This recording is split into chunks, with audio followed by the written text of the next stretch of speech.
پڑھتے ہیں۔ نوری صاحب کے ادبی ذوق سے متعلق ڈاکٹر وہاب اشرفی لکھتے ہیں اقتباس: نوری نے پہلے افسانہ نگاری کی طرف توجہ کی، تلاش، نیندو کا سفر اور چھت پر ٹھہری دھوپ جیسے کامیاب افسانے لکھے۔ خاکہ نگاری کی طرف رجحان ہوا تو خاکے بھی لکھے۔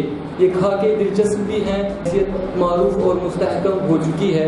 چند تنقیدی مضامین بھی لکھے ہیں، بچوں کے ادب سے دلچسپی لی اور ان کے لیے کئی اچھی کہانیاں لکھی۔ شعر بھی کہتے ہیں لیکن اسے اوڑھنا بچھونا نہیں بناتے۔ وہاب اشرفی کے درج والا اقتباس سے یہ بات صاف ظاہر ہوتی ہے کہ نوری صاحب نے مستقل طور پر شاعری کو مکمل وسیلہ اظہار نہیں بنایا، بلکہ انہوں نے اس کے علاوہ دیگر اصناف ادب میں بھی اپنی ہنرمندی دکھائی، لیکن پھر بھی موصوف افسانہ نگاری کو ہی حیات کا سرچشمہ ٹھہراتے ہیں۔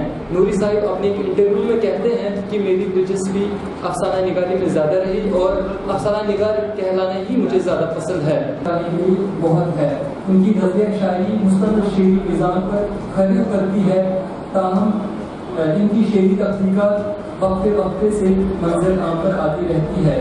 نوری صاحب کے کلام ہماری رسائی اردو اخبارات اور رسائل جرائد کے علاوہ social networking site Facebook اور واٹس ایپ کے توسط سے ہو جاتی ہے، یہاں تک کہ مشاعروں میں ان کا سنایا گیا کلام یوٹیوب